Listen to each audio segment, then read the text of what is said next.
خنزیر خو د ګډ او د چیني نه زیات سوړه دی د ده غوښه خو د دې نه زیاته خوږه ده د ده غوښه خو د دې نه زیاته طاقتوره ده مثال په ډول زه د الله حکم پرېښودو د خپل عقل نه یې کار واخیست لکه عیسایانو به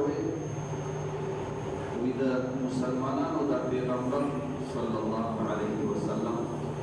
وی دې عجیبه خبرې کوي وی چې کوم څاروی په خپله باندې مړ شي نو وی دا خو الله مړ کړی دی وی دې وایي چې دا حرام دی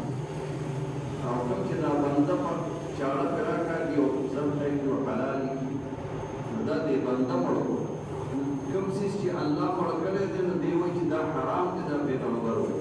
کوم څیز چې دې بنده مړ کړو نو دې وایي چې دا حلال دی وایي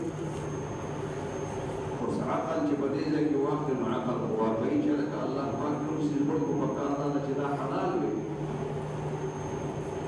او الله څه وایي حرمت علیکم المیتة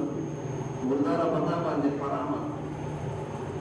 کوم څیز چې په خپله باندې مړ شو نو دا مردار دی دې ته الله مردار وي او دا په تا باندې حرامه ده د الله حکم دا دی چې دا په تا حرام دی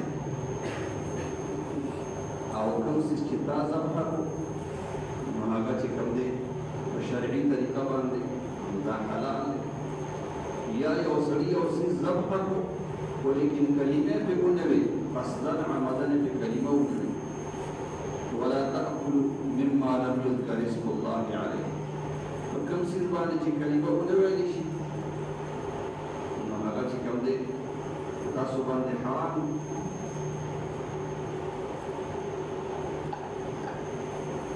نو عزتمندو دې ځای کې عیسایان چې کوم دی د عقل نه کار اخلي چې کوم څیز الله مړ کړی دی نو دا مسلمانانو دا پیغمبر وایي چې دا حرام دی کوم څیز چې بنده مړ کړو د مسلمانانو دا پیغمبر وایي چې دا حلال دی دې ځای کې د عقل نه کار اخلي او پیغمبر علیه الصلاة والسلام د الله حکم ته ګوري الله وایي چې کوم په خپل مرګ باندې مړ شو دا مردار دی دا حرام دی کوم څیز چې تا ذبحه کړو په شرعي طریقه باندې نو دا ستا لپاره حلال دی لکه یو سړي وایي د حضرت علي رضی الله تعالی عنه په مخ کې چې کوم دی د غرمې په وخت کې چې کوم دی لمونځ کوو کله چې د انور په منځ باندې ودرېږي په دغه وخت کې لمونځ مکروه دی هغه په منځه باندې ودرېدو یو کس نفلونه یې شروع کړه حضرت علي رضی الله تعالی عنه ورته وفرمایل چې دې وخت کې لمونځ مه کوه دا خو ګناه ده هغه سړی ورته وایي چې عجیبه خبره ده الله تعالی به اوس ما په خپل عبادت باندې او په خپل لمونځ باندې چې کوم دی ګناهګارۍ او عذاب او سزا به راکوي دا خو زه لمونځ کوم حضرت علي رضی الله تعالی عنه ورته ډېر عجیبه جواب ورکوي ورته وایي چې الله تعالی تا په دې عبادت او په دې لمونځ باندې عذابوي نه د دې لمونځ په وجه باندې تعالی عذاب او سزا به نه درکوي بلکې دا پیغمبر علیه الصلاة والسلام در مخالفت په وجه باندې به تعالی عذاب او سزا درکوي یو کې پیغمبر علیه الصلاة والسلام فرمایي چې په دې وخت لمونځ مکروه دی او دې وخت لمونځ مه کوه نو چې د الله او د پیغمبر حکم تا ته په کوم وخت کې متوجه کېږي هغه وخت کې به حکم منې اوسي پیغمبر وایي چې په دې وخت کې لمونځ مه کوه په هغې وخت کې به نه کوې د شریعت حکم دی مثال په طور چې د سارې به چې کوم دی 4 رکعاته کې 2 رکعاته به سنت کې او 2 رکعاته به فرض کې او ته ولګېدې او په یو نیت باندې دې 8 رکعاته وکړه نو دا لمونځ د ده وشو دا لمونځ د ده نه کېږي د الله د حکم نه او د پیغمبر د حکم نه خلاف دی روان دی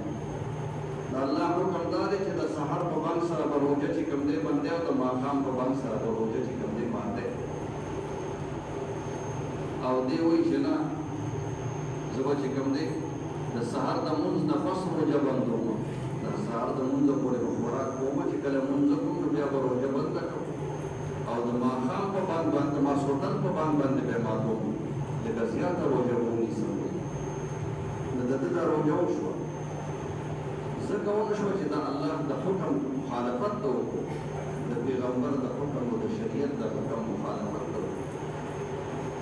نو د الله دنیا خیر هم دی او د آخرت خیر هم